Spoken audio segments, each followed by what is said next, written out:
Nós vamos começar com a trilha 2 aqui, que é Informática na Saúde e Engenharia Biomédica. Essa trilha tem duração de 1 hora, começa às 13h30 e vai até às 14h30. Nós temos 5 artigos a serem apresentados. Eu gostaria de lembrar a todos que o tempo que a gente tem de apresentação são 10 minutos e os 5 minutos finais a gente dedica a perguntas, né, que venham da plateia. Então, a fim de que a gente não prejudique as pessoas, que as pessoas possam perguntar e se informar mais a respeito do trabalho de cada um, eu pediria que a gente tentasse obedecer esse tempo de 10 minutos. Nós tivemos uma solicitação de inversão de apresentação. O professor Juan vai começar a apresentação, que seria feita pelo aluno Vinícius Luiz Nunes da Fonseca.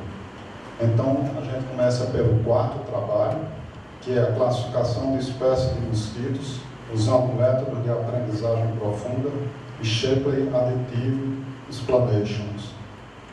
Então, vou chamar o professor Juan, ele está terminando de carregar ali a apresentação, e ele já vem, então, para a gente dar início à sessão.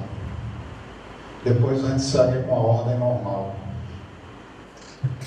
Vamos passar a palavra para o professor Juan Gabriel Colonna, do FOM, que está orientando o aluno Vinícius Luiz Nunes da Fonseca. Por favor. Obrigado, professor Cícero. O pessoal está colocando aí o PDF ainda.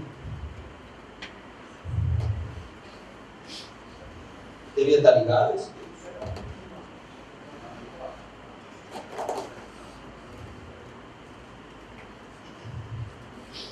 Tudo bem? Eu vou substituir o Vinícius, porque ele fez a apresentação, ele fez o trabalho, o mérito dele, tá? Só que ontem ficou com gastroenterites, vou substituir ele. Só para não deixar um vácuo aí na programação de vocês.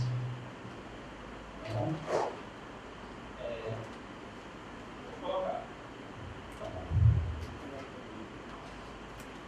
O trabalho é da Package 3, de Machine Learning aplicado à saúde. Então, aí nosso trabalho com o Vinícius foi mais trabalhar a parte de prevenção relacionada à saúde do que alguma aplicação de diagnóstico ou alguma coisa do que geralmente feito nessa técnica. O coordenador da técnica é o professor Souto, do ICOMP. Tá? E vai ter mais um aluno aqui, o Matheus, no final, orientando também desse mesmo grupo. Tá aí o Matheus. Aí o Matheus. Também vai apresentar.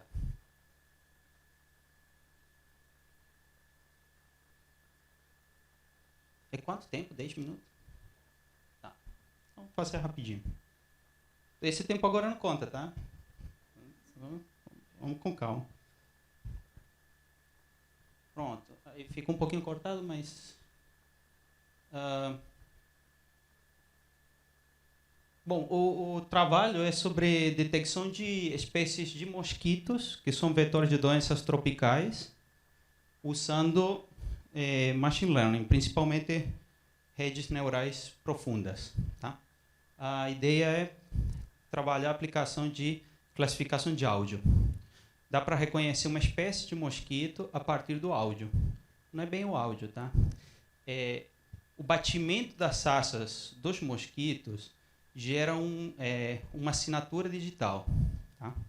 O batimento das asas é capturado com um sensor óptico. Né?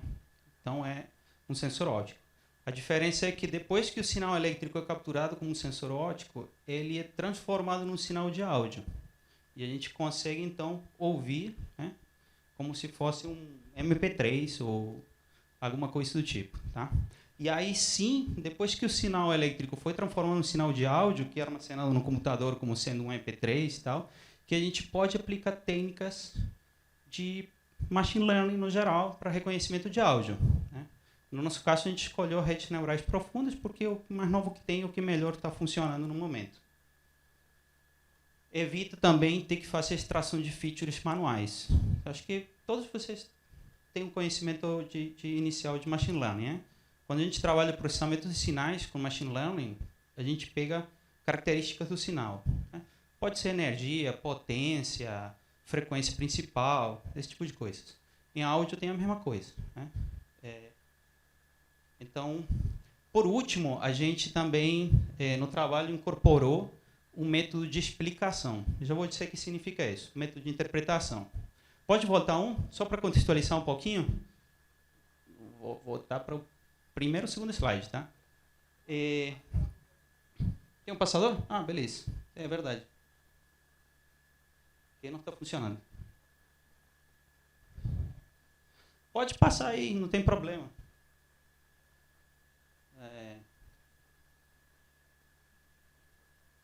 Não sei se vocês sabem, mas os casos de dengue, esse último ano, têm aumentado muito aqui no Brasil, né? No ano 2022, entre janeiro e março, teve 200 mil casos de dengue registrados. E agora, no ano 2023, teve 308 mil casos de dengue registrados. E elas são consideradas doenças tropicais negligenciadas, porque não se dá a importância que deveria ter, né? Como outras doenças. Tá perfeito, obrigado. Pode ir para o próximo. De todos esses casos, nem todos são graves. Tem uma porcentagem, por exemplo, no ano 2022, de 3.000 casos graves, considerados graves. No ano 2023, que vai do ano, tem 4.000 casos considerados graves. Nem todo caso grave também tem um desfecho clínico, que é o óbito do paciente. Tá? E o que é um caso grave? Por exemplo, no caso da dengue, é uma dengue hemorrágica. Então, na dengue hemorrágica é um caso grave. E no ano de 2022, teve 1.016 casos de óbito por causa de dengue no Brasil. E isso superou o recorde histórico, a marca histórica, que foi no ano 2015, que foram 990 casos de óbito por dengue. Ok? Nossa melhor arma contra a dengue ou contra qualquer arbovírus são os vírus que são transmitidos pelos mosquitos, tá? Inclui chikungunya, zika, tudo mais. A melhor arma que a gente tem atualmente é a prevenção. É o controle da praga, vamos dizer assim, do mosquito. Então, esse aqui é o nosso foco do trabalho. Isso que justifica aqui porque a gente está trabalhando isso. Pode passar, por favor? Obrigado. Aí, voltando um pouquinho aos dados, que eu já falei, a gente tem uma base de dados disponível na internet. Não é nossa, é de um trabalho relacionado, que nossa pesquisa começou pela revisão de trabalho relacionado a seu respeito. Tem uns autores que já coletaram com um dispositivo específico a base de dados. Então, eles incluíram pelo menos 6 espécies diferentes de mosquitos, que são vetores de arbovírus, dentro da base de dados, e naquele formato de áudio. Tá? Então, a base de dados está disponível, pública na internet. Se vocês quiserem fazer download, experimentar, vocês podem. Está no site do Kaggle. O nome da base de dados é WinBits, esse que está escrito ali em cima. E ela tem 280 mil áudios devidamente rotulados, dizendo qual é a espécie de cada mosquito. E, enfim, são 6 espécies.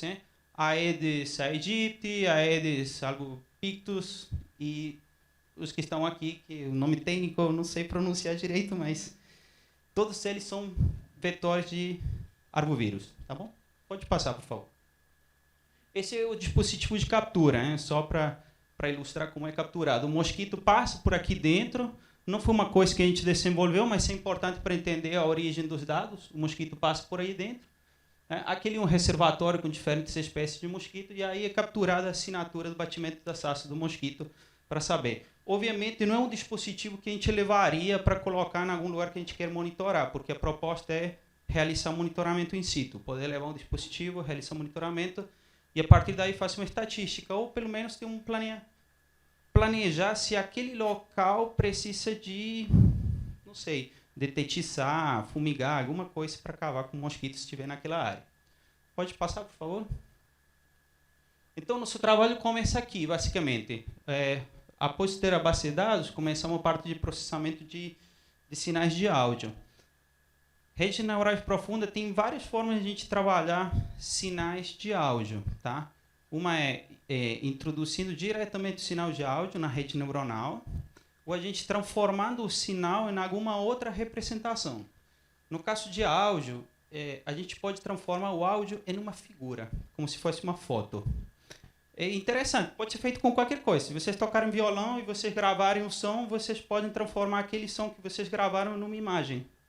Porque, através do transformado de Fourier, a gente consegue fazer um gráfico que é tempo, frequência, que é o que está aí no segundo quadradinho. Então, a gente consegue ver como variam as frequências fundamentais de um áudio ao longo do tempo, onde a cor significa que tem um pouquinho mais de intensidade. A partir daí, entra numa rede de convolução, que é uma rede neural de convolução que é utilizada para processamento de imagens. Aquela rede que você passa, sei lá, reconhecimento facial, que você passa uma foto, é o mesmo tipo de rede neural, só que a gente passa uma imagem que é um espectro de frequências, ou um espectrograma. Tá bom? E tudo isso, aonde que está nossa contribuição aqui? Existe uma camada de rede neuronal que a gente consegue passar o áudio e ela faz essa transformação dentro do modelo e é feito na própria GPU. Então, ela é otimizada para a GPU. Então, foi a primeira pequena contribuição diferente do que tem no estado da arte que a gente fez agora. Pode passar, por favor? O modelo de rede neuronal, a gente usou inspiração em outro modelo que é para reconhecimento de pássaros, de aves, de pássaros, que chama-se biófone ou biófone, não sei. Basicamente um modelo de camadas de convolução que recebe um espectrograma e no final ele vai dizer qual é a espécie de pássaro que tinha naquele áudio. Tá? Pode passar para o próximo?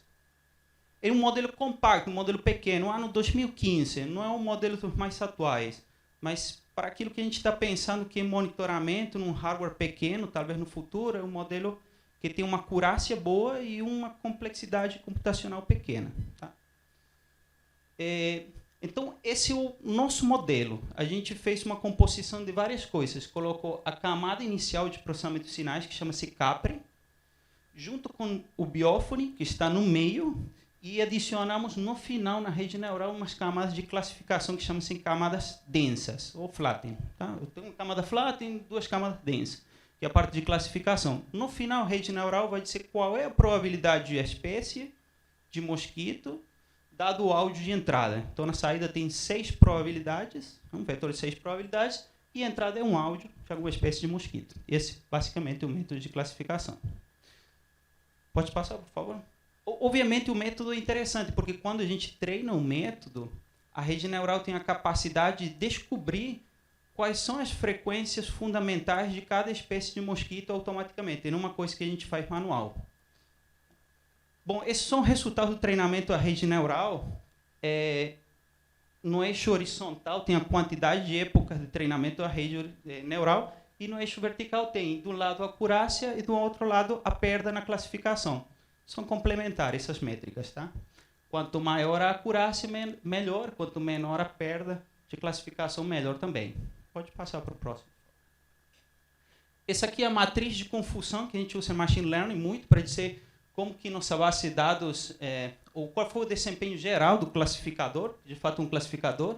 Então, na matriz de confusão, vocês têm na vertical do lado esquerdo qual era o rótulo daquela amostra, qual era o rótulo daquele áudio, e qual foi o rótulo atribuído pelo classificador para aquela amostra. Né? Então, a matriz de confusão tem na diagonal principal o que a gente deseja, que na diagonal principal esteja a maioria dos números, pelo menos os números maiores, porque significa que a espécie foi classificada corretamente. Agora, os que estão fora da diagonal principal são as vezes que a rede neural confundiu uma espécie com outra. Tá? Então, por exemplo, tem a espécie aí Gambiae, que se você olhar tem 1.156 amostras confundidas com outra espécie que é Arbocinensis, não sei o quê. Tá bom? Essas 2 minutos, estou terminando. Essas duas são do mesmo gênero da espécie de mosquito. Então, aí tem alguma característica no batimento das asas que tornam elas difíceis de separar para o classificador. Pode passar para o próximo? Aí. Por último, como a gente usa um modelo de rede neural, que ela extrai features para a gente, funciona como uma caixa preta, basicamente. Então, o que a gente trouxe foi um outro método, que é um método de explicação, que ele vai atribuir um score aos dados de entrada, para a gente poder interpretar o que a rede neural está olhando como fundamental para poder classificar uma amostra. O método chama-se o Shape Values, tá? Pode passar para o próximo? E aqui uma coisa que a gente também não vê muito frequente na literatura é aplicar o Shape Values para explicar dados de um espectrograma de áudio. Geralmente isso, não sei por qual motivo, poucas pessoas fazem na área. Mas a gente encontrou coisas muito interessantes, como, por exemplo, para cada espécie, o primeiro foi, se você só olhar na primeira linha, era um áudio de uma espécie e ele foi corretamente classificado. E do lado direito está o que a rede neural achou como importante ou fundamental naquele espectro de frequência para poder classificar a espécie. Então, de fato, o que a gente consegue ver aqui é quais são as frequências fundamentais daquele áudio, para saber se nosso método está realmente olhando para aquilo que era fundamental, né? Porque é como se fosse um diagnóstico médico em algum ponto. Se você olhasse para um raio-x, você tem que ter a certeza de que aquilo que ele está olhando, né, é aquilo que tem que ser fundamental para o diagnóstico. Aqui é a mesma coisa, só que com áudio, tá? Pronto. Tem mais um? Não. Esse trabalho, já falei as considerações, pode passar mais um, mais dois? Falta um slide. Bom, esse trabalho foi submetido para o SBCAS, que é o Simpósio Brasileiro de Computação Aplicada à Saúde. Tá bom? Obrigado.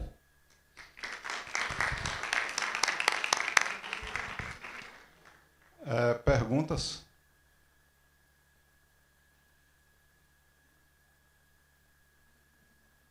Ninguém?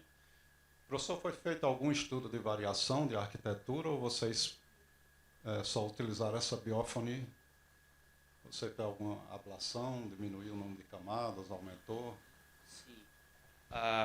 Bom, a biófone original não é exatamente a biófone que a gente está usando. A gente só pegou a inspiração das camadas do meio, né? Porque a entrada é outra camada, que é a camada Capri, e as últimas duas camadas são as camadas que a gente colocou, que são duas camadas densas para fazer um classificador não linear, na saída do que seria o backbone da rede principal, né?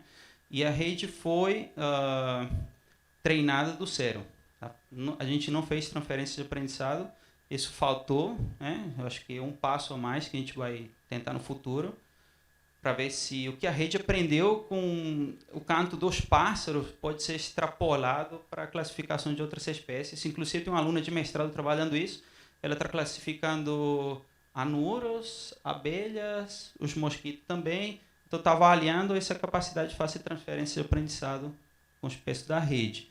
Mas, fora isso, foi bem padrão. Assim. Obrigado, trabalho muito original. Espero que tenha sucesso aí no congresso. Bom, vamos então para o segundo trabalho, que seria a classificação das fases do plasmódio em imagens de exame de gota espessa para malária. Os discentes de graduação é o Fábio Arthur Soares, a Natália Damasceno e o Wexley Pereira. E tem duas alunas de pós trabalhando também, a Micaela e a Anne. Então eu chamaria o aluno Fábio, que vai apresentar. Olá, boa tarde. Eu sou o Fábio, meu grupo composto pela Natália, pelo Wexley. Vamos falar sobre a classificação da fase dos plasmódios para exame de gota espessa para malária. Pode passar.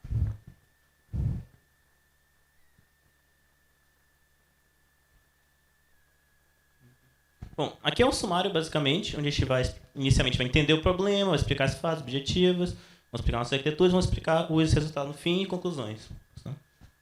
Bom, primeiro bora entender um pouco sobre a malária. É uma infecção causada pelo mosquito do gênero Anopheles e é uma doença de clima tropical, subtropical. E um dado que a gente pegou aqui é que pela OMS, em 2020, ela foi responsável por 627 mil mortes no mundo. Pode passar.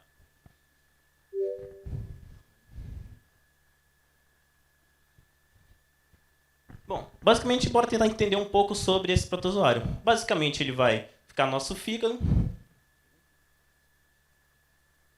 Tá. Aí fica o nosso fígado e basicamente ele se reproduz lá dentro e quando ele vai reproduzindo, aos poucos ele vai contaminando mais células de sangue. E basicamente o meu diagnóstico é feito pelo exame de microscopia, um exame feito com microscópio, onde a pessoa que tem que operar esse exame tem que ser uma pessoa bem treinada E além disso, vai gastar muito tempo. Por isso que nosso objetivo é classificar essas fases. E, bom, bora poder ver essas fases. Basicamente, a gente consegue olhar aqui, basicamente, desde a saudável, fase anelar, trofozoísta, esquizonte e gametócito, onde vamos ver a evolução de uma célula ao decorrer da doença, onde vamos poder ver a presença de um anel na fase anelar, e esse anel vai se espalhando, criando vários pontos pretos até contaminar toda a célula. E, bom, nosso objetivo, portanto, é criar uma rede neural capaz de classificar essas fases, além da saudável, claro, para o Plasmodium vivax, sendo esse o segundo mais comum, mas é o mais comum aqui na nossa região do Brasil. E, bom, além disso, vamos avaliar o nosso desempenho, nossa rede proposta, com outras redes pré-treinadas que que a gente vai mostrar posteriormente.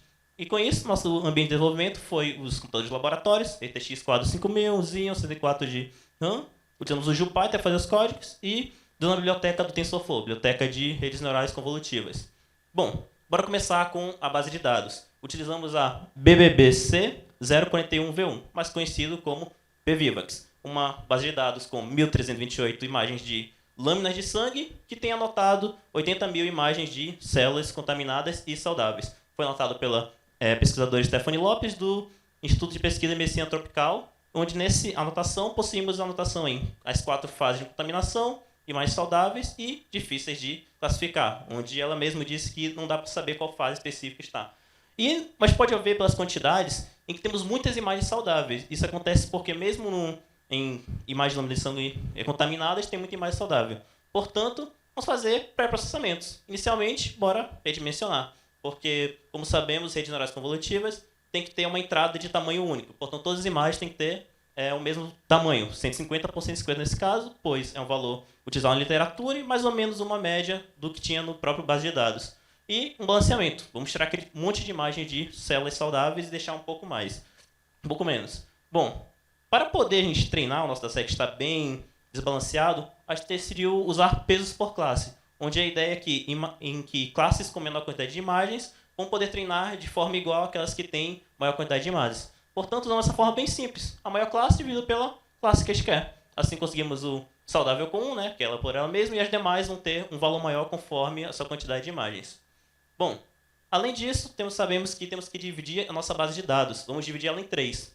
Treino, validação e teste. Nesse caso, a gente poderia usar 80, 10, 10, 10%, 10%, e 70, 20, 10. Optamos por 70, 20% e 10%, pois nosso banco de dados ele também é muito pequeno em algumas fases. Portanto, ao utilizar 20 para a validação, a gente vai ter certeza de que ela está classificando corretamente durante os nossos testes. Tá, arquitetura da nossa rede. Aqui vamos falar da nossa rede que a gente propôs, nossa rede que montamos. Essa imagem aqui basicamente demonstra o processo da nossa rede, onde temos imagens de lâmina de sangue que serão extraídas das células e ela vai entrar na nossa rede. No começo da nossa rede vamos ter 4 pares de camadas de convolução com max pooling, onde a ideia é extrair o máximo de características possíveis daquela imagem que estamos analisando. Onde essas características, portanto, vão entrar em pares de camadas de dense com dropout para poder chegar a uma classificação final. Ele diz se ela está saudável, anelar, trofozoíta, exquisonte ou gametócito. Onde a ideia do dropout é tentar mudar um pouco a nossa rede a cada época que ela treina. Onde o dropout tem a função de esquecer algum neurônio ao outro em cada época. Bom, redes pré-treinadas. Escolhemos 2 que são um pouco diferentes da nossa e diferentes entre si. Rede neural eficiente net. A ideia eficiente net é ser uma rede bem grande com diversas camadas de convolução, onde a ideia é extrair o máximo de características possíveis antes de classificar uma imagem. Portanto, o nome que eles deram para ela é módulo de versão profunda. Outra rede que usamos foi a DenseNet. A própria ideia diz que ela é uma rede densa, cheia de camadas totalmente conectadas, onde a ideia é extrair características e usar camadas de dense logo após. Então, a gente vai ver que ela é bem diferente das outras redes que a gente vai conseguir ver e vai ter um resultado até que bom. Bom, agora vou mostrar os resultados. Resultados aqui é a acurácia global. Basicamente, a divisão dos pontos de acerto que a nossa rede conseguiu pela quantidade de imagens que tem. E a gente consegue ver aqui que a Eficiente Net B7 acabou sendo melhor, tanto no otimizador ADA quanto no RMS próprio, onde as demais redes conseguiram um bom resultado, mas não comparados a ela. Seguindo aqui, vamos mostrar as métricas. Nesse caso, botamos acurácia, sensibilidade e affine score para cada fase do plasmódio. E, no geral, a gente consegue observar que a Eficiente Net foi melhor, em alguns casos outros foram melhores, e uma característica um pouco estranha é que na sensibilidade a DenseNet tem 1, significa que ela está perfeita, mas a gente vai conseguir observar depois que não é tudo isso. No affine score, que no caso é a medida mais importante aqui, levando em conta que nossa base de dados é desbalanceada, o F1 Score ele tem como função classificar um pouco melhor essas bases desbalanceadas, dando um resultado mais real sobre como a nossa rede está saindo. E a gente consegue ver que a EficienteNet conseguiu ter uma média melhor nos F1 Score, apesar de não ter ganhado em todos. Bom, matriz de confusão da rede proposta. Matriz de confusão, basicamente, é para mostrar os verdadeiros positivos, verdadeiros negativos, falsos positivos, falsos negativos. Onde a ideia é que quanto mais maior o valor do centro, melhor nossa rede conseguiu classificar. Onde conseguimos observar a nossa rede uma pequena confusão entre as fases que estão mais próximas. Onde a gente consegue ver que sempre que tem uma fase, ao redor dela vai ter alguns valores. Isso significa que a nossa rede está conseguindo classificar, mas, como a gente conseguiu ver antes, as imagens são similares e ela causa um pouco de confusão ainda assim. Bom, analisando aqui um pouco o nosso treino, aqui vamos ter o nosso gráfico em azul, que vai ser o nosso treino, e em um amarelo vai ser a nossa validação, vai ser onde a gente está treinando em cada época como ela estava saindo a sua acurácia e a sua perca. Quanto maior a acurácia, melhor, quanto menor a perda, melhor. Onde a gente consegue ver que nossa rede proposta ela conseguiu seguir o gráfico do nosso treino, portanto, ela conseguiu um resultado bom, não alcançando 1, ela teve o famoso overfitting, mas ainda é um bom resultado. Matriz de confusão agora da EficienteNet, nossa melhor rede. As mesmas características a gente consegue observar aqui. A gente tem um centro com maior quantidade das imagens e um pouco de confusão com as fases mais similares, mas nesse caso, bem menor do que a rede proposta.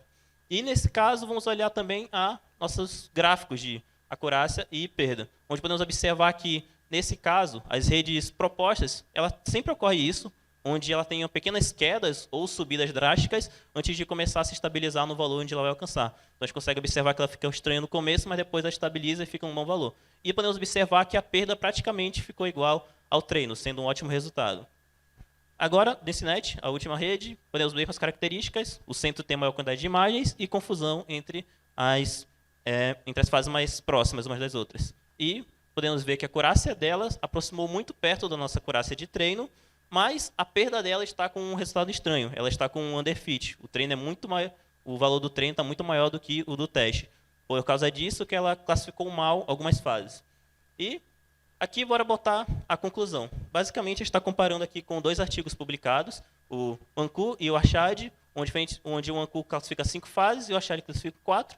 E podemos ver que a nossa acurácia está muito maior. Mas, como eu disse antes, usamos um dataset, uma base de dados muito desequilibradas. Então, a melhor forma de comparar seria usando o F1 Score, pois ele diz um valor real sobre como a nossa rede saiu, mesmo utilizando uma base de dados desbalanceada, onde ela utiliza falsos negativos, falsos positivos para achar esse valor, onde obtivemos na nossa rede EficienteNet 0,88.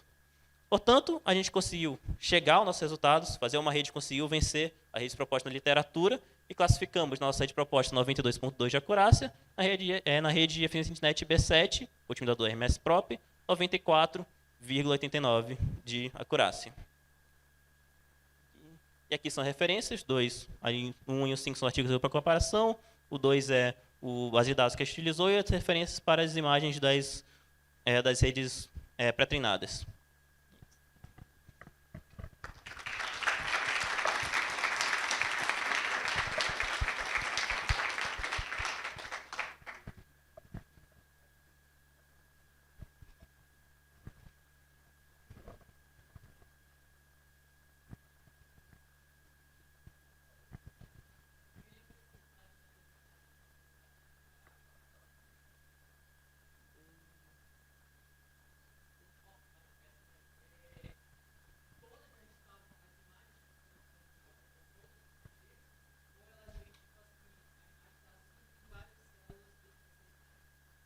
No caso, então, posso passar aqui? Aqui o nosso banco de dados ele possui 1.328 imagens de a lâmina de sangue. Sim. E a anotação vem junto à fase que ela está e a posição.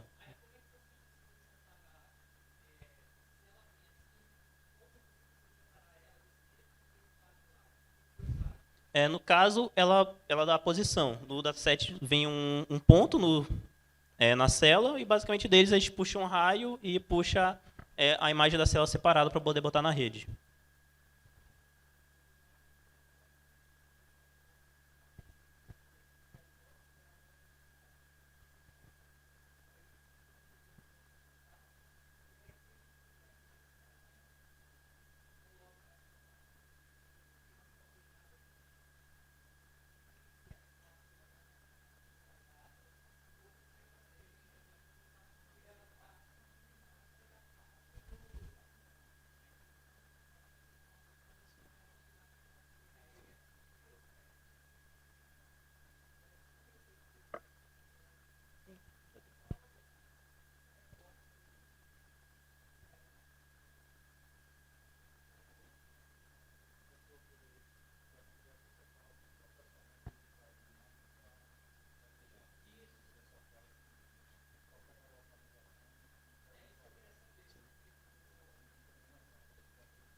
Parabéns pelo trabalho.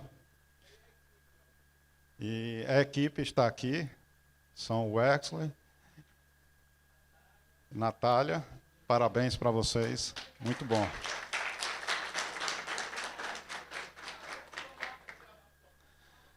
Bom, enquanto eles tiram a foto, o próximo trabalho é classificação da intensidade de dor através da análise de expressões faciais. Quem faz parte são os alunos de graduação Bruno Santos Ribeiro, Leonardo Pereira Lima, Pedro Henrique Souza Santos e Wallace Magalhães de Jesus. Eu acredito que quem vai apresentar é o Leonardo Pereira Lima, né?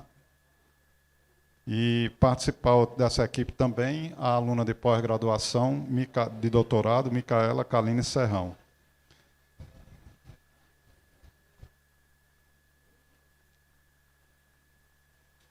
Teste o passador de slide.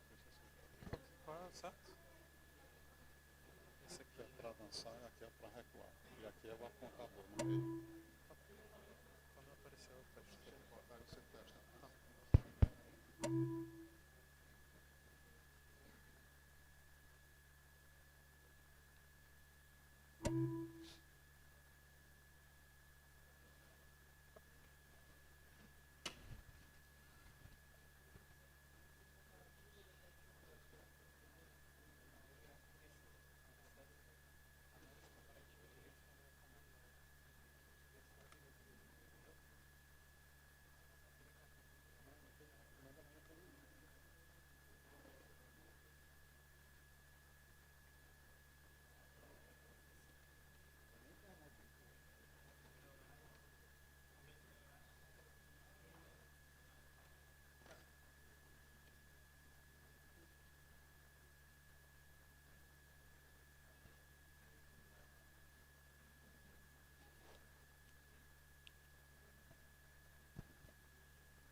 Boa tarde a todos. Meu nome é Leonardo Pereira Lima, eu sou um aluno de Engenharia da Computação e eu vou apresentar o segundo trabalho desenvolvido pela Task de IA do CETELI.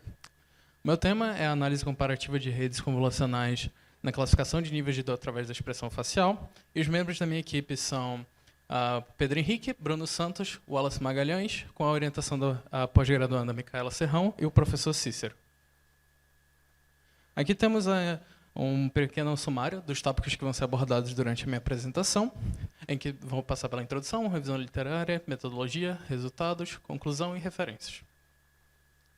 Começando pela introdução, vamos passar para uma pequena definição e do porquê do estudo da dor. A definição de dor, ela pode ser classificada pela Associação Internacional do Estudo da Dor como uma experiência sensorial e emocional desagradável associada ao dano presente ou potencial e descrita em termos de tal dano. Com relação do porquê de estudar a dor ela é uma parte não verbal vital na análise e do tratamento de doenças e do diagnóstico de outras doenças. Entretanto, a análise atual dela apresenta muita subjetividade com relação aos seus métodos de avaliação. Métodos esses que temos atualmente com o autorrelato e as escalas observacionais. Dessas duas, a que é mais utilizada trata-se do autorrelato, que é a habilidade do paciente conseguir transmitir a sua própria dor para o seu médico. Porém, os desafios dessa, fora a subjetividade mencionada posteriormente, também é que a aplicação desse método é muito difícil no caso de idosos e crianças e também não é possível com pessoas que têm dificuldades linguísticas, barreiras linguísticas, seja por questão de linguagem, como indígenas, pessoas que estão inconscientes ou, no caso, bebês. Portanto, um método capaz de catalogar a intensidade da dor de maneira precisa tem um importante potencial para o diagnóstico de doenças. Nosso objetivo desse trabalho, então, foi comparar o desempenho de arquiteturas de aprendizado profundo na classificação de dor através das expressões faciais. Aqui, Quando começamos nosso trabalho, nós fizemos uma revisão bibliográfica em que encontramos 3 tipos diferentes de artigo. O primeiro sendo referenciado pelo Penfield Data, que ele é sobre a descrição do banco de dados que foi utilizado no desenvolvimento das nossas atividades. Ele explica as características da rotulação e a quantidade de imagens que nós vamos utilizar. Temos o segundo tipo, que é categorizado pelo artigo 2 e 3, que são artigos que eles demonstram como o banco de dados pode ser manipulado para que ele apresente melhores resultados com as nossas redes convolutivas. E temos o quarto tipo, em que nós usamos como base, que é para a estruturação dos nossos experimentos e da nossa separação de dado.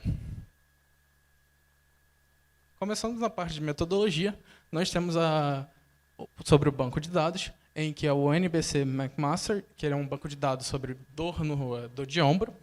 Ele é composto por 200 sequências de vídeo, 48.398 quadros de imagem, e que esses quadros eles são rotulados de acordo com a codificação FACS.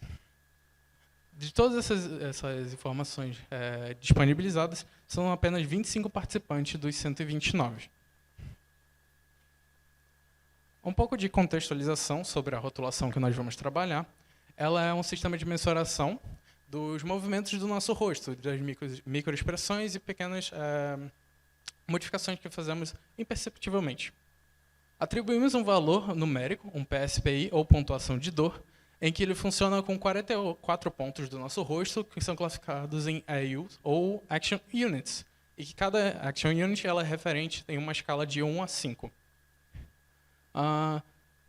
Como podemos ver aqui, os AUs que nos interessam, no caso, agora vão ser esses, AU 4, AU 6, AU 7, AU 9, AU 10 e AU 43, e que toda essa escala de pontuação de dor ela vai variar de 0 a 16.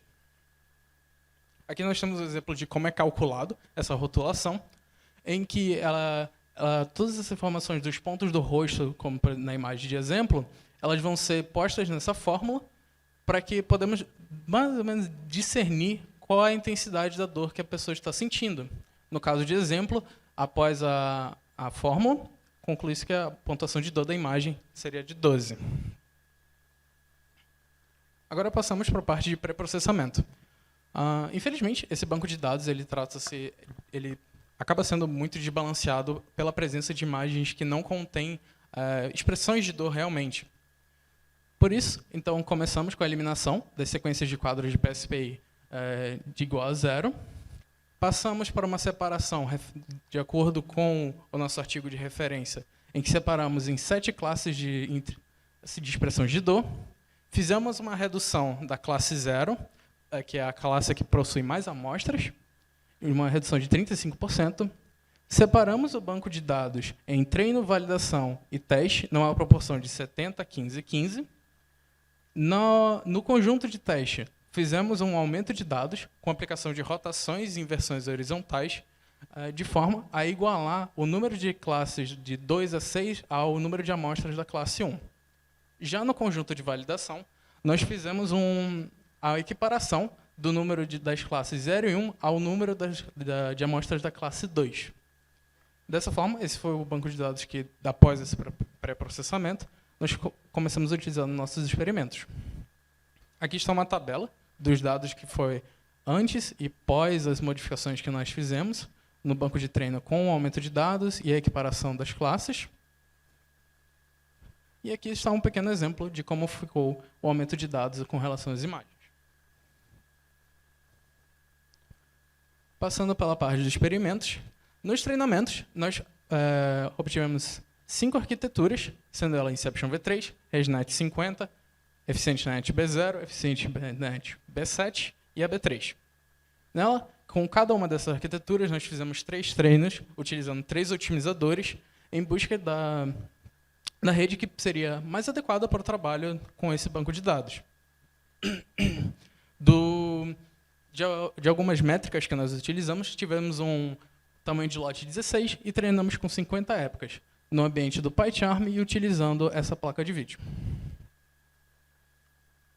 Começamos agora nos resultados. Nós temos a nossa melhor rede encontrada, que no caso foi a Inception V3, utilizando o otimizador do SGD. Podemos ver aqui que o desempenho de cada classe mostrada aqui, ela varia também de acordo com as imagens obtidas. Podemos ver que as classes que acabaram possuindo menos imagens, como a 5 ou a 4, elas acabaram tendo algumas dificuldades, porém elas acabaram sendo igualadas na média, em que conseguimos uma média de 82,55. Essa aqui é uma tabela demonstrando um resumo do que foi de acordo com cada otimizador. E, por fim, nós temos uma matriz de confusão. E essa matriz de confusão ela serve de exemplo, inclusive, para as demais arquiteturas, em que nós vamos observar um comportamento em que, a partir da classe 2, há uma séria confusão, uma confusão apresentada com as classes 1 e 0. Esse comportamento ele vai se intensificar à medida que as arquiteturas forem mudando de tamanho. E, continuando para agora, temos a ResNet 50, em que observamos um decréscimo nas métricas apresentadas. A tabela de confusão, em que foi mencionado foi mencionado o comportamento em que a matriz de confusão ela começa a dissipar junto na classe 2. Temos a EfficientNet B0, em que, novamente, temos um outro decréscimo de dados com relação às métricas aplicadas. A EfficientNet B0 ela apresenta, novamente, o mesmo comportamento. B3. A B3, novamente, outro decréscimo de dados, com o mesmo comportamento na matriz de confusão. E, por final, temos a EfficientNet B7, que ela voltou a crescer nas métricas, porém, isso é atribuído, na verdade, a um overfitting, por essa rede ser muito grande para o trabalho. A matriz de confusão, similar à da B3. E, por final, temos uma tabela comparando os nossos melhores resultados com cada arquitetura. Novamente, a Inception V3, utilizando o otimizador do SGD, obteve as melhores métricas com todas as métricas que nós trabalhamos. E, por fim, aqui temos uma comparação com o artigo de referência que nós utilizamos, em que obtivemos uma melhor métrica na maioria delas, em precisão, recall e film score, apenas na acurácia, em que ela não superou o estado da arte. Das conclusões, nós temos algumas aqui em relação, especialmente ao tamanho delas, em que redes com arquiteturas com média complexidade, ou seja, com o número de parâmetros treináveis em torno de 20 a 25 milhões de parâmetros, obtiveram melhores desempenhos, referindo-se a essas redes a Inception V3 e a ResNet 50. Em termos como mencionado previamente, a Inception V3 ela conseguiu superar o estado da arte em precisão, recall e film score. Redes com complexidade mais baixas, elas acabaram sofrendo com um underfitting por não estarem aptas pelo seu tamanho a trabalharem com esse tipo de problema, e as redes mais complexas, como a EfficientNet B7, apresentaram overfitting e que acabaram decorando mais respostas do que realmente resolvendo o problema. Aqui estão as nossas referências. E é isso. Obrigado.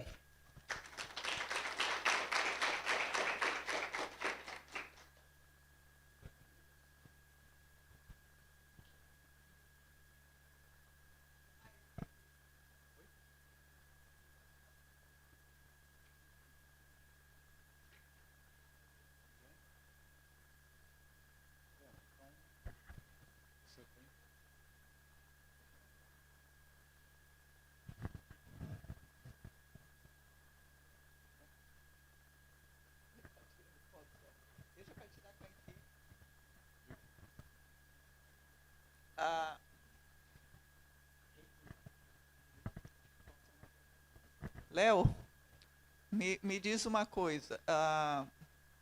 Esse banco de dados que vocês usaram, né?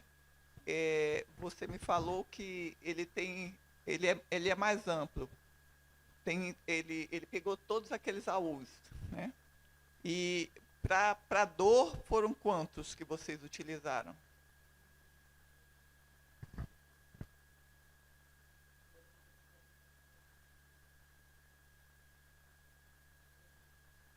Ok. Então, são 44 AUs, mas só esses 2, 4, 6 é que são utilizados para dor. Ok. Ok, obrigado. Bom, agradeço ao Leonardo e à equipe. Parabéns pelo trabalho. E vamos chamar, então, o próximo trabalho, é o 4º trabalho da tarde, classificação de espécies de mosquitos... Não, desculpa. Detecção de anormalidades gastrointestinais em imagem de endoscopia. A equipe é formada pelos alunos de graduação Eneida Maria dos Santos, Iago Viana Corrêa, Lucas Modesto Torres e Otávio Nogueira Pessoa. E tem a participação da aluna de pós-graduação, Anne Oliveira. Então, eu vou passar a palavra para o Lucas Modesto Torres, que vai apresentar o trabalho.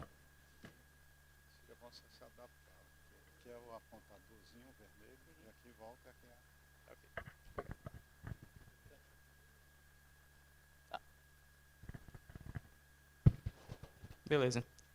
Boa tarde a todos. Eu vou começar agora a apresentação referente ao grupo de detecção de anormalidades do trato gastrointestinal, utilizando imagem de endoscopia. Esses aqui são os integrantes do grupo, que é a Eneida, Iago, eu sou o Lucas, Otávio. Nós tivemos a supervisão e acompanhamento da Anne, que é aluna de pós-graduação, e do professor Cícero. Esse aqui é o sumário da apresentação. Nós dividimos em 5 tópicos: introdução, objetivo, metodologia, resultados e conclusão.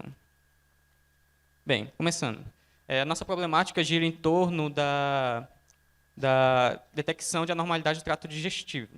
Como é que funciona? De acordo com a Agência Internacional de Pesquisa do Câncer, a taxa de incidência de câncer no trato gastrointestinal é de aproximadamente 3,5 milhões de casos. E, normalmente, a taxa de mortalidade por esses casos é de 63%, que acaba acarretando por volta de 2,2 milhões de mortes por ano no mundo.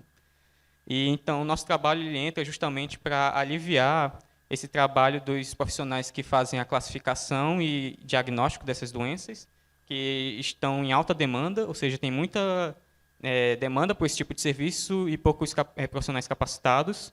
Isso pode acarretar em mortes decorrentes da detecção tardia da doença.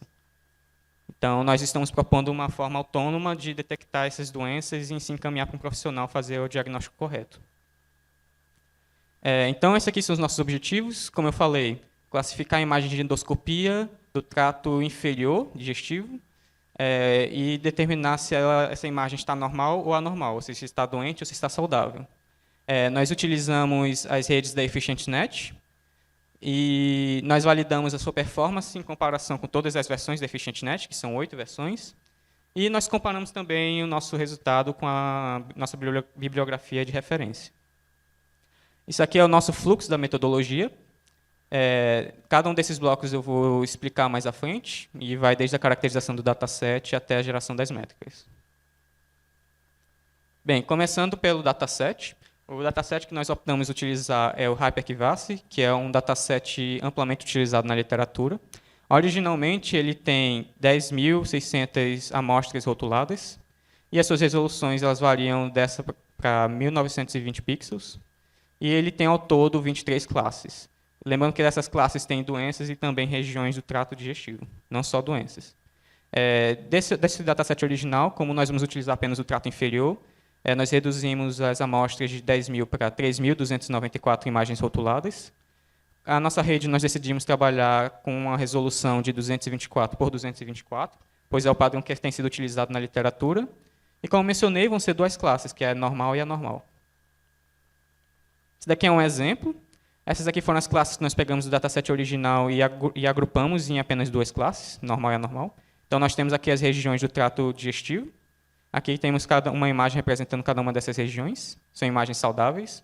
E aqui nós temos as anormais, onde temos essas 3 doenças. Aqui tem um exemplo delas. Aqui é como nós fizemos a separação do nosso dataset. Nós inicialmente fizemos a separação de 80% treino, 10% validação e 10% teste, como está indicado aqui. E nos outros testes nós utilizamos outra proporção justamente para fazer comparação com a literatura, que utilizam 70% treino, 10% validação e 20% teste. Esse aqui é o sumário da nossa experimentação. Ao todo foram 4 experimentos. Como mencionei, nós fizemos classificação binária entre normal e anormal. As redes que nós trabalhamos foram as 8 versões da EfficientNet, que vai desde a B0 até a B7. Lembrando que, à medida que nós vamos chegando para a B7, a rede ela tende a ser mais complexa e, em tese, extrai mais features das imagens, tende a se comportar melhor, dependendo de vários fatores, óbvio. Utilizamos o otimizador SGDM, RMS próprio e Adam. Como eu comentei, foram 2 proporções de separação do dataset, 80% e 70%. E esse aqui é o artigo que nós utilizamos de referência. E, por último, nossa última experimentação, vou comentar mais à frente, nós também fizemos o aumento de dados, onde nós tínhamos 3.294 imagens e aumentou para 12.514. Esse aqui é o nosso ambiente de desenvolvimento de hardware, e aqui nós implementamos no TensorFlow. Uma coisa a se destacar também é que todas as EfficientNets nós implementamos elas pré-treinadas da ImageNet. Esse aqui é a primeira experimentação. O objetivo desse experimento foi determinar uma taxa de aprendizado para ser utilizada nos experimentos futuros. Nós apenas treinamos no otimizador Adam com as EfficientNet B0, B4 e B7. E nós obtivemos esse resultado. Nós podemos observar que esse valor aqui de taxa de aprendizado foi que teve o melhor resultado na acurácia. Então, nós utilizamos esse valor como padrão para os próximos experimentos que eu vou mostrar. Aqui foi a nossa segunda experimentação. Aqui é a proporção de 80 a 10, 10. Nós fizemos esse treinamento no otimizador Adam, RMS próprio e no SGDM. Nesse slide aqui nós temos apenas o Adam RMS próprio.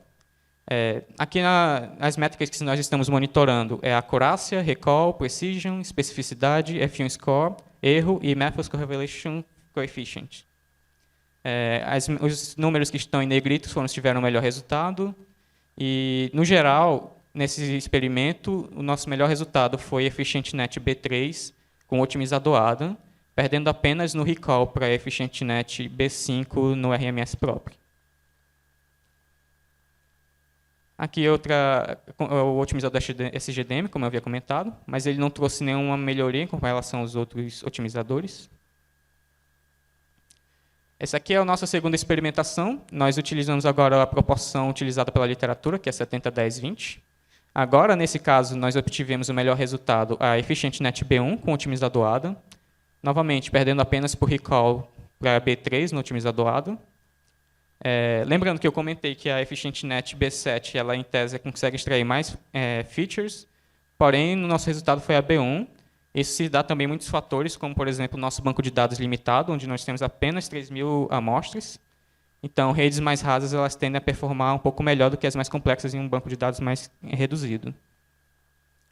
Nessa experimentação, nós apenas utilizamos o otimizador Adam e o RMS próprio. Aqui também nós temos o tempo de treinamento, que nós acrescentamos aqui. Por último, nossa última experimentação foi pegando o nosso melhor resultado do experimento anterior, que foi a EfficientNet B1 com Adam, e nós fizemos o aumento de dados para essa rede e comparamos com esse artigo aqui da literatura de referência. Aqui nós podemos observar que eles têm 3 redes, 3 arquiteturas, e para cada uma delas nós temos resultados também com aumento de dados, com e sem aumento de dados. Nós podemos observar aqui a GoogleNet, ResNet e ShuffleNet, e para cada uma delas, com aumento de dados nesse artigo, ela apresentou uma melhoria na métrica em todas as métricas. Porém, na nossa experimentação, nós pegamos o nosso melhor resultado da EfficientNet, fizemos aumento de dados, mas nós não observamos melhoria nas nossas métricas com aumento de dados. Essa discrepância se dá pelo fato da forma como foi feita o aumento de dados nas partes do nosso dataset. O artigo de referência ele realiza o aumento de dados tanto no treino, validação e teste, o que não é muito bem visto. O ideal seria não mexer na proporção de teste para mantê-lo original e verificar se de fato ele melhorou ou não, que é o que nós fazemos. Nós não mexemos na proporção de teste, por isso que deu essa discrepância. Então, só frisando, o nosso melhor resultado ainda é sem o aumento de dados, perdendo apenas por recall e o F1 score. Mas ainda assim, as nossas duas redes elas performaram melhor do que todas as redes de referência da literatura, mesmo com o aumento de dados. Essa aqui é a nossa matriz de confusão. Esse número ficou para baixo aqui por problema de formatação, mas aqui é 275 amostras e aqui é 374. Então, nós podemos observar a diagonal principal é onde tem a maior parte das amostras, então ela está de acordo com as métricas que nós obtivemos. Lembrando, esse aqui é o nosso melhor resultado, então é a EfficientNet B1 Adam sem aumento de dados. Agora, a conclusão. Nesse trabalho, nós atingimos todos os nossos objetivos. Repetindo, né, nossa melhor rede foi a EfficientNet B1, com essa proporção do banco de dados, otimizador Adam, sem o aumento de dados. E para trabalho futuro, nós podemos explorar a classificação de multiclasses, que não só classificar se ela está doente ou saudável, mas também retornar qual é o tipo de doença que ela está classificando. Aqui eu queria fazer um agradecimento a quem participou do projeto, a Anne, o professor Cícero, o Marli, que nos acompanharam, e aos integrantes do grupo, eu, Otávio, Iago e Eneida, além também do projeto Supra, que nos propôs todo o suporte técnico para executar os experimentos. Essas aqui são as nossas referências, inclusive do artigo de comparação. E é isso. Estamos abertos a perguntas.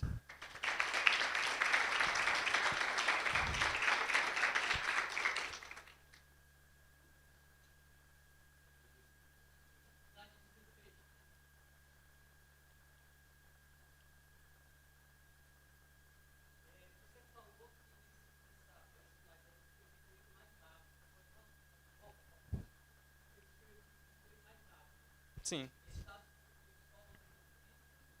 Sim, foi só no treinamento.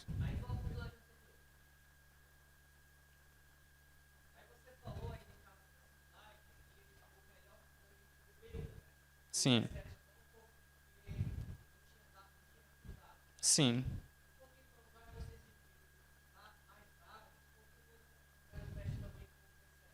É por causa do tempo de treinamento. A gente pode observar, deixa eu avançar aqui.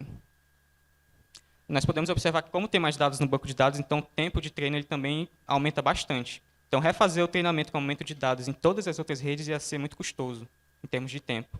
Então, nós decidimos pegar o nosso melhor resultado e fazer o aumento de dados nesse caso específico e verificar se melhorava ou não o resultado.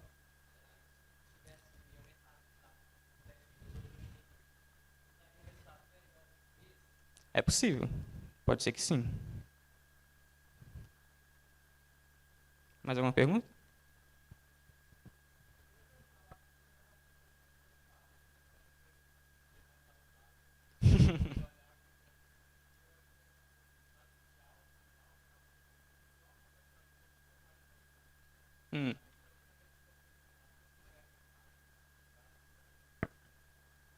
Eu não sei, a gente pegou esses dados da Agência Internacional de Pesquisa do Câncer. Essa informação que nós obtivemos nessa pesquisa.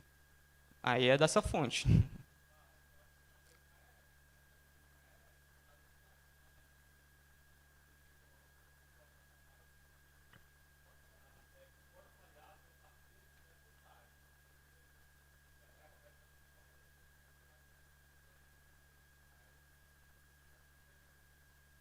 Sim.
Mais alguma pergunta?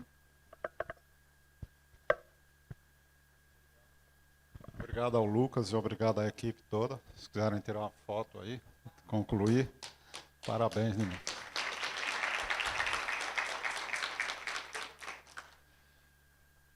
Bom, o último trabalho dessa sessão é detecção de parasitas da malária em esfregaços de sangue fino, usando o método de aprendizado profundo e SHAPE.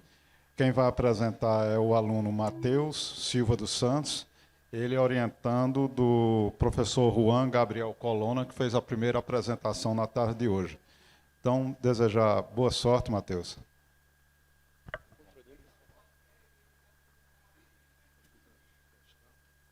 é para adiantar e aqui é para avançar, e aqui é o apontador. Testa aí onde você começar. Boa tarde, meu nome é Matheus Silva, sou orientado pelo professor Juan.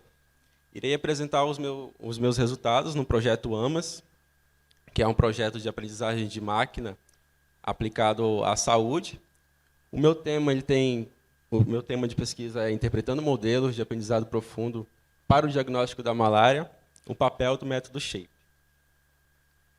Como o projeto está relacionado com a área da saúde, o meu objetivo principal foi escolher alguma doença comum aqui no nosso estado e desenvolver o projeto de pesquisa com base nessa doença. Com isso, eu escolhi a malária. A malária ela é uma doença causada por 4 tipos de protozoário do gênero Plasmodium.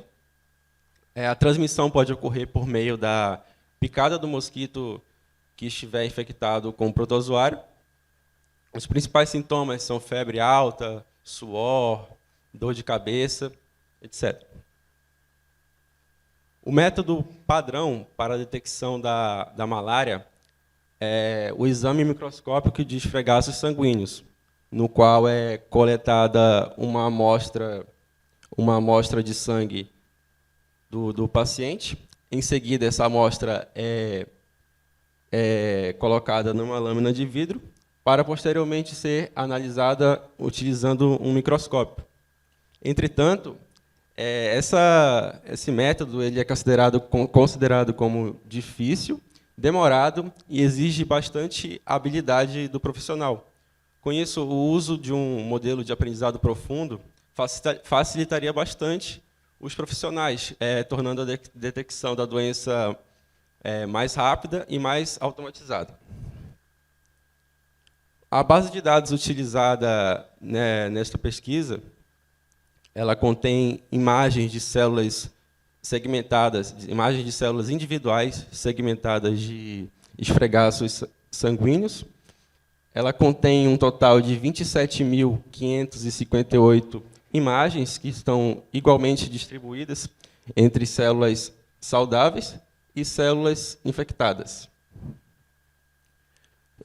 Falando sobre alguns conceitos importantes, para não ficar muito confuso, a aprendizagem de máquina ela é uma área da inteligência artificial que se preocupa na construção de algoritmos e modelos que aprendem com base em dados, que podem fazer previsões ou tomar algumas decisões a partir dos dados.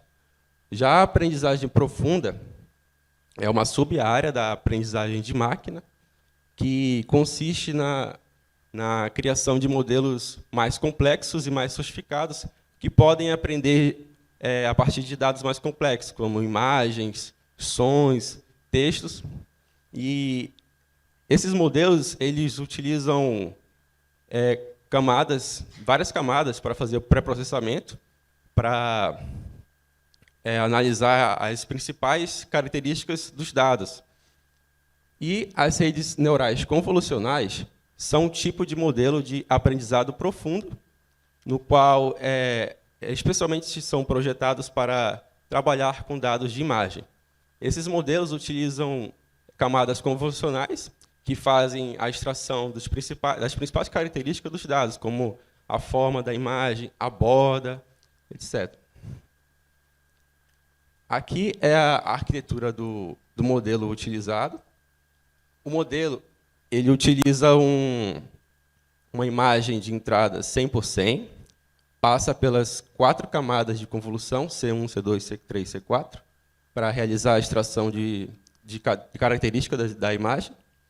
Em seguida, cada camada de convolução tem uma camada de max pooling para redimensionar os dados.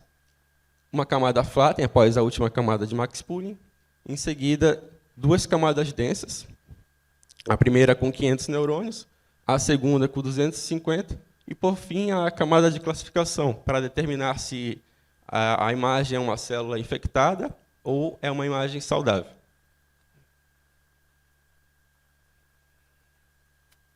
Sobre o desempenho do modelo, o primeiro gráfico é sobre a perda e o segundo gráfico é sobre a acurácia. Podemos notar que as curvas foram convergidas, significando que o modelo aprendeu as principais características dos dados corretamente, não teve overfitting. A acurácia média do modelo foi de 95,86%.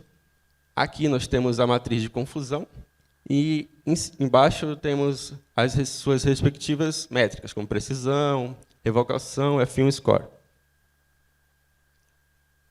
Falando um pouco agora, uma breve introdução sobre o shape.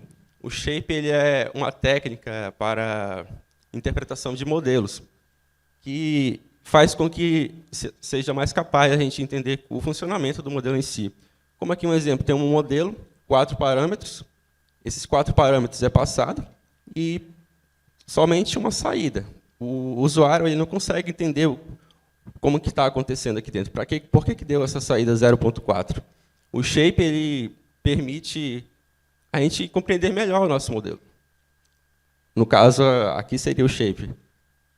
E o parâmetro mais importante seria a idade, para que seja 0.4 a saída final do modelo.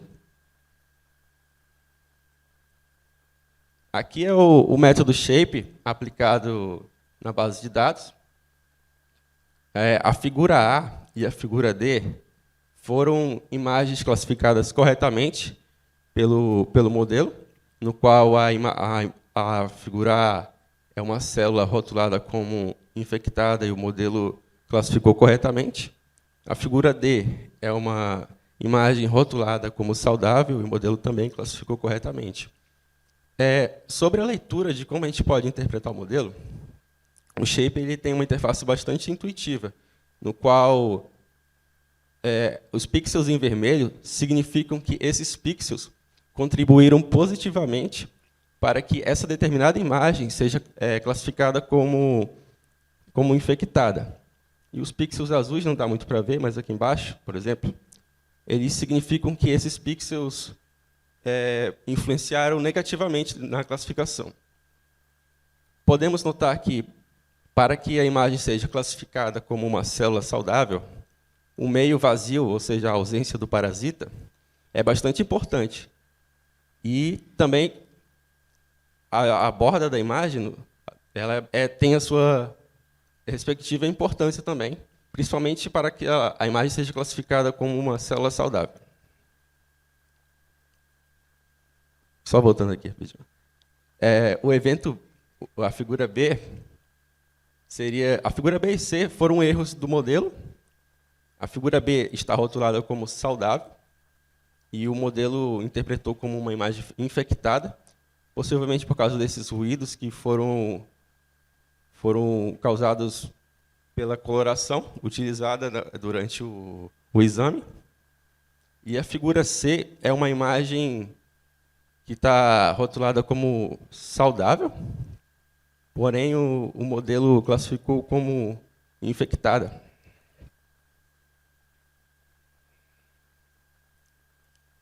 Com o uso do método shape, foi possível analisar diversos erros de rotulagem na base de dados. Por exemplo, na figura A e na figura B, são imagens rotuladas como infectadas. Porém, é possível notar que não há nenhum parasita na figura A e na figura B. A figura A possivelmente foi um erro de segmentação na hora de segmentar as células, e na figura B, possivelmente, foi um erro de rotulagem de dados, no qual é uma célula vazia, não contém nenhum parasita, e ela está rotulada como uma célula infectada. Porém, o modelo acertou, entre aspas, né, a classificação. E na figura C e na figura D, são imagens rotuladas como saudáveis. Na figura C, possivelmente, a célula se estendeu para a célula vizinha, pegando uma parte de onde está localizado o parasita.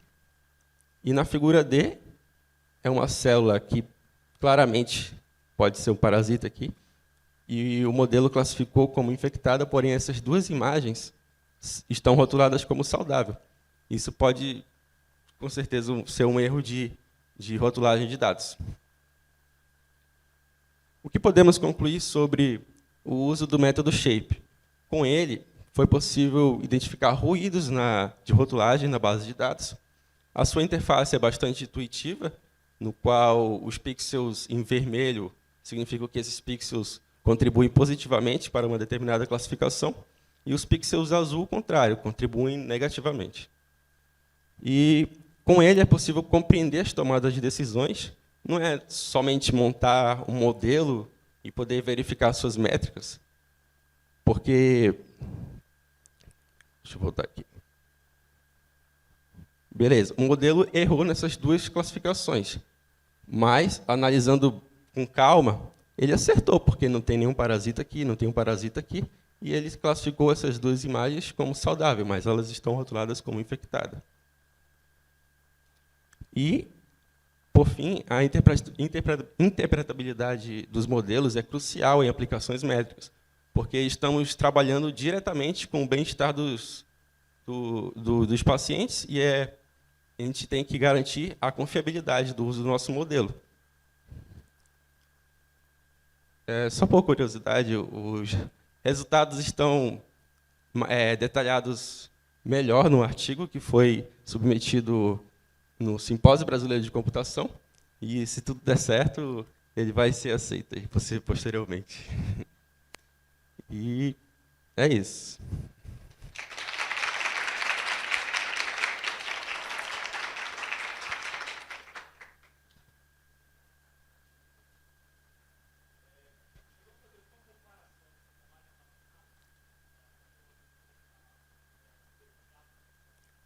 Você diz o desempenho do modelo, no caso. Deixa eu voltar.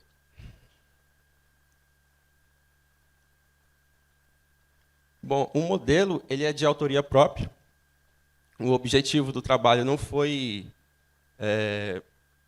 desenvolver o melhor modelo para o diagnóstico da malária, apesar de seus resultados serem bastante bons, né, 95,86 de acurácia. O objetivo principal do trabalho foi explorar o uso do método SHAPE para explicar como o modelo tomou as suas decisões, mas, enfim, foi sim, comparado com outros trabalhos. Ele obteve um desempenho inferior, no caso, os outros trabalhos, a maioria possuíram 96%, mas o objetivo principal foi montar um modelo que tenha um bom desempenho para poder explicar o uso do método SHAPE. Mais alguma pergunta?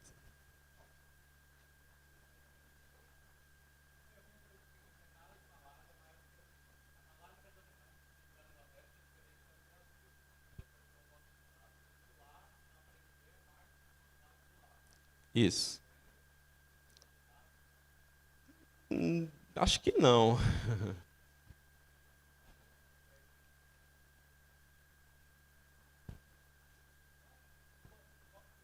Banco de dados? São imagens saudáveis e imagens infectadas, segmentadas de um...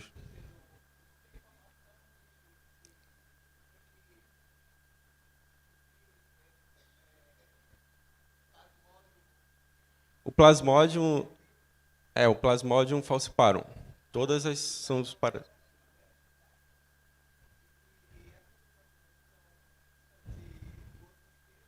Gotas finas. É isso.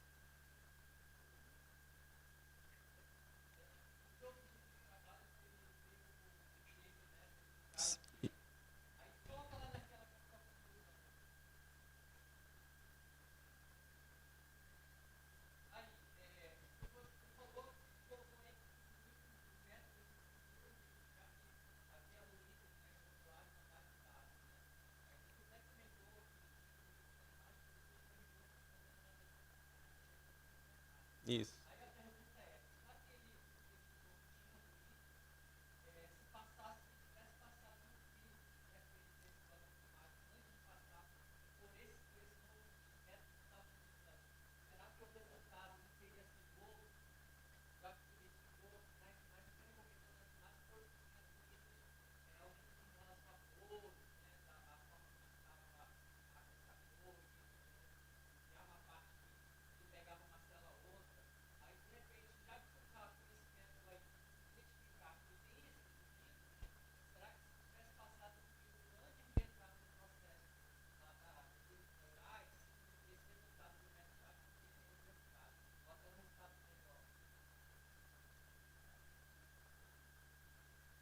O senhor diz que se a gente aplicasse um filtro nessa imagem antes de... Acredito que teria sim o resultado. Isso. Aham, certo.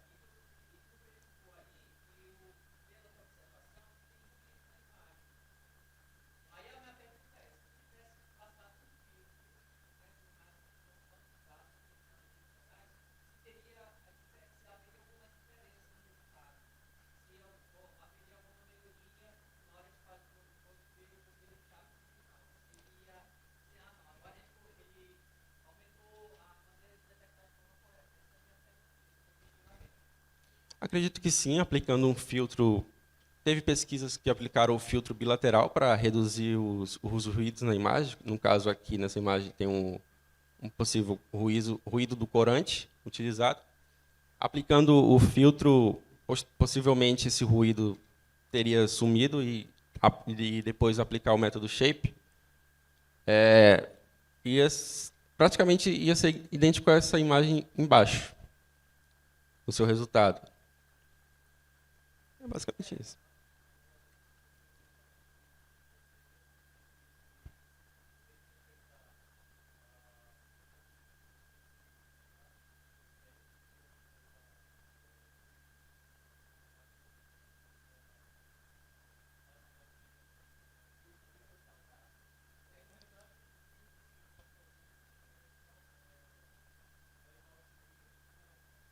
Isso. Todas as imagens foram... Pois é, todas as imagens foram rotuladas manualmente.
Oi, alô, alô.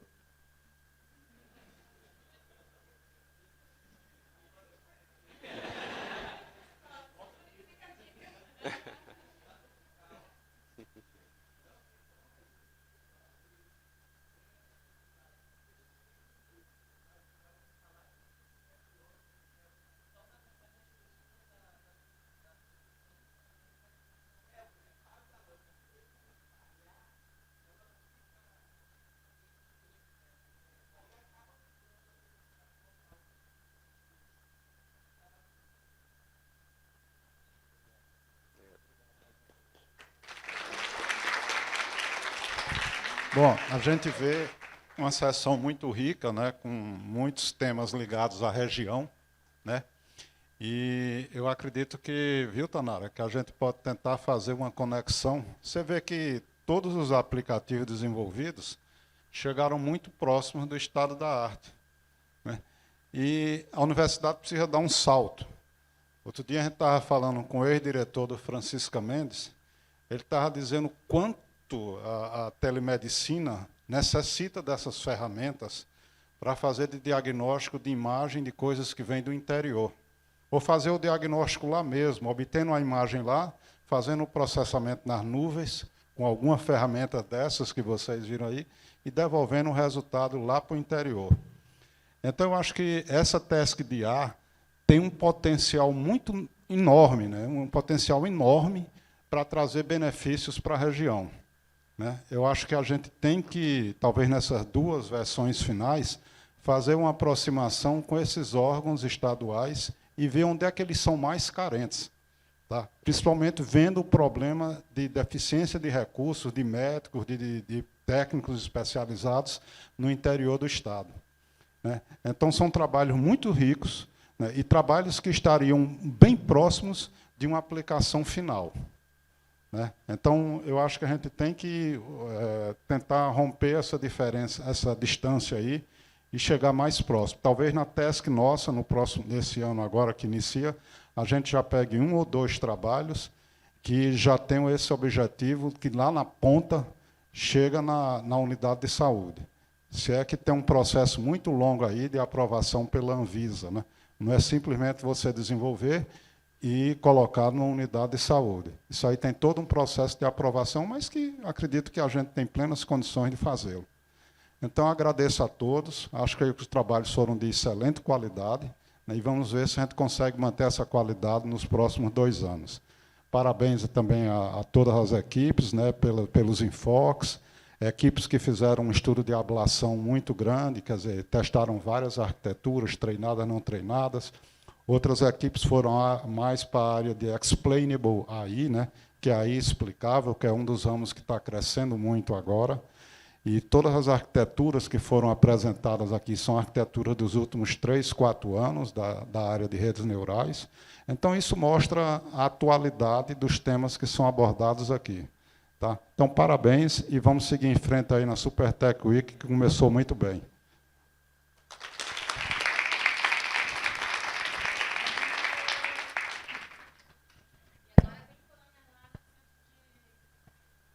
Só para avisar que temos apresentação de banner lá no Centro de Convivência da trilha de experiência do usuário.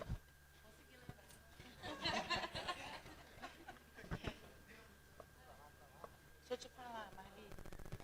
Seguinte. Por que em volume?